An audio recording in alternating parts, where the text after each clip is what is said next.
What if Spider-Man Brand New Day is not a normal sequel, but the darkest transformation story Marvel has ever attempted? Insiders are calling it shocking, and even Sony executives say it is the most surprising film in the franchise. But here is what nobody is talking about. This movie may completely redefine Peter Parker forever. And by the end of this breakdown, you will see why everything we thought we knew might be wrong. Sony Pictures chairman Tom Rothman has reportedly seen all the dailies for Spider-Man Brand New Day, and he described it as one of the most surprising and terrific entries in the entire franchise. That word surprising stands out, because in Hollywood that usually signals a major character reveal or crossover moment.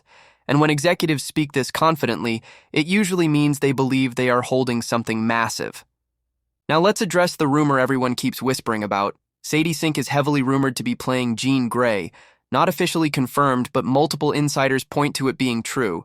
And if that casting is real, then this is not just a Spider-Man movie anymore. This becomes the doorway for mutants, and that changes everything about the future of the Marvel Universe. According to several trusted insiders, the trailer is already finished and ready to release. There is even an alternate cut being prepared that reportedly hides more of Sadie Sink's character to preserve mystery. Originally, she had dialogue in the first version, but now her presence is more subtle, which suggests Marvel and Sony want her reveal to feel explosive rather than obvious. Here's the important part most fans forget. Sony controls the marketing schedule for Spider-Man projects, not Marvel Studios, which explains why Spider-Man rarely appears on official Marvel phase slates or Comic-Con announcements. We even heard rumors about a Super Bowl drop that never happened, so while insiders say this week is possible, until Sony moves, nothing is guaranteed. Now let's get into the plot leak that has fans divided. The core idea is simple but powerful. Peter Parker slowly disappears while Spider-Man takes over his entire life. The film reportedly opens with a montage of him fighting low-level villains across New York, but underneath the action is isolation. He believes everyone is better off without Peter Parker, and that belief begins to destroy him. In this version, Peter secretly narrates a confession meant for MJ, but never actually delivers it. He convinces himself that she and Ned are safer and happier without him. This emotional withdrawal becomes the foundation of the story, because the more he rejects Peter Parker, the more Spider-Man consumes him. And that psychological imbalance starts triggering something far more dangerous. Here is where things escalate. Peter's stress begins affecting his powers in unpredictable ways.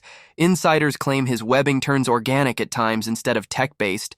His aggression increases during fights, and even worse, his body starts changing. This is not just emotional drama. This is physical mutation, and this detail was not accidental because it connects directly to the next reveal. Film commentator John Campea recently stated he heard Marvel is approaching this story in a way inspired by The Fly, meaning body horror and transformation themes are central. That lines up perfectly with earlier leaks from industry sources suggesting Peter could grow extra limbs temporarily. And while that sounded extreme at first, it now seems increasingly believable. As Peter's condition worsens, he reportedly turns to Bruce Banner for help. Even if Banner no longer remembers Peter Parker, he certainly remembers fighting beside Spider-Man in Endgame.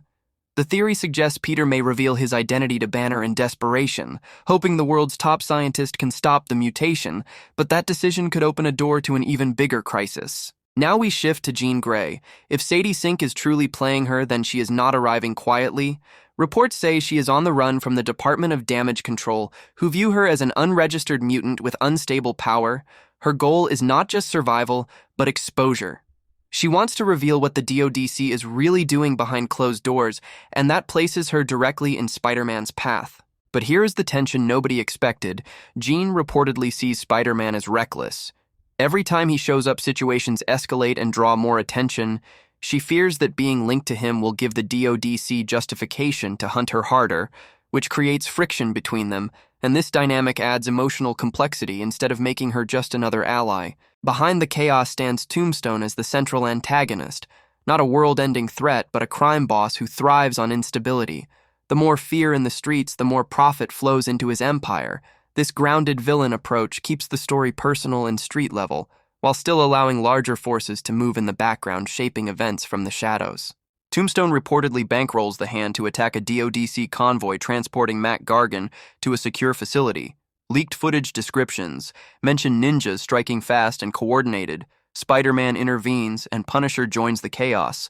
Yet despite their efforts, Gargan is freed, and this prison break becomes the spark that ignites the city into full-scale disorder. After the breakout, the Hand storms additional facilities, creating mass panic. Spider-Man enters a brutal fight sequence, but his unstable powers begin failing mid-battle. Webbing shifts organic, and his body reacts violently under stress. At his weakest moment, Punisher reportedly saves him, and this moment reinforces that Peter is no longer fully in control of himself. After the prison chaos, Peter's body reaches a breaking point. Reports describe a disturbing metamorphosis where he becomes trapped inside a massive web cocoon. Not symbolic, but physical. His emotions trigger organic webbing that surrounds him completely. This sequence mirrors earlier trailer descriptions and suggests the mutation is accelerating beyond science and into something terrifying. Inside this transformation, Peter reportedly develops extra limbs that appear and disappear unpredictably. His movements become more feral and aggressive. This is where the man-spider concept enters the story. Not as a joke, but as a full loss of humanity moment. And this changes everything because it proves Spider-Man is no longer just stressed, he is evolving. While Peter struggles, Bruce Banner faces his own crisis.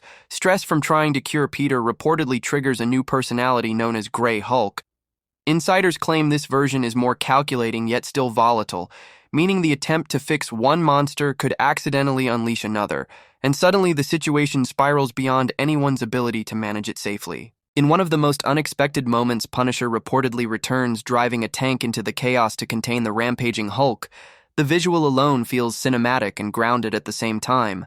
Spider-Man, despite his instability, joins the fight, trying to prevent further destruction, and the city becomes the battlefield for two heroes losing control simultaneously. The turning point arrives when Jean Grey steps in and uses her telepathic abilities to calm Banner, restoring him from Grey Hulk back to control. But here is the cost. As Banner stabilizes, Peter's emotional pressure spikes to maximum levels, and that surge pushes him fully into the Man-Spider state, completing the transformation. When Peter fully transforms into Man-Spider, he reportedly loses visible human traits and attacks with pure instinct rather than strategy. This is not the friendly neighborhood hero anymore, but a creature born from emotional collapse. And this moment answers the question opened at the beginning. What happens when Spider-Man completely replaces Peter Parker? The answer is something frightening. Jean refuses to give up on him and enters his mind to anchor what remains of Peter's humanity. Insiders describe this as an emotional, psychic confrontation where she forces him to face the truth he has been avoiding, that Spider-Man cannot exist without Peter Parker, and that rejecting his human side is what triggered the mutation in the first place. Once Peter regains control, the larger conflict begins settling. Tombstone's chaos loses momentum and the city slowly stabilizes. But the true victory is internal. Peter finally understands balance must exist between hero and man. Jean chooses to go her own path, remaining cautious of the system, and this leaves the door wide open for future crossover events. In a powerful emotional scene, Peter reportedly approaches MJ and tells her everything that happened since No Way Home, breaking the silence and reclaiming his identity emotionally, even if the world still does not remember him. This moment is not about romance alone, but about accountability and growth, and it shows Peter accepting both sides of himself. Ned is also said to reappear, reinforcing that Peter's life as a person still matters, but the ending does not fully close the door. Instead, it pivots toward the future, with hints that Jean will return in Secret Wars and larger mutant storylines, meaning this film quietly plants seeds for something much bigger. Now let's talk about the post-credit scene. Because this is where speculation explodes, multiple insiders suggest the symbiote could finally re-enter Peter's life in a meaningful way, not just a tease, but a real setup. After years of hinting at a crossover with Venom, this could be the moment that pays it off. And if that happens, the transformation theme only gets darker. There is also the lingering question about Avengers Doomsday and why Spider-Man may not be front and center there. This film could subtly explain his absence by focusing on his recovery and identity struggle. Instead of throwing him into another global war, the story grounds him emotionally, which might be the smartest long-term decision Marvel can make. And here is what nobody talks about. This story reframes Spider-Man not as a kid hero, but as a tragic figure battling his own biology and psychology. The mutation is not random spectacle, but a metaphor for imbalance. And that layered storytelling could elevate Brand New Day into something far more mature than previous entries in the franchise. If the leaks are mostly accurate, then this movie becomes a bridge between street-level chaos and full mutant integration into the Marvel Universe. Jean Grey entering through Peter's story feels intentional, not accidental. And that connection may position Spider-Man at the center of the next era, even if he steps back temporarily from major team events. So what do you think? Is this the bold evolution Spider-Man needs, or is it too dark for the character we grew up with? Drop your thoughts below, because this conversation is just getting started, and if you made it this far, you already know we chase the details others miss. So like, subscribe, and join JackVerse with Jack Baker for the next reveal. Until next time, stay curious.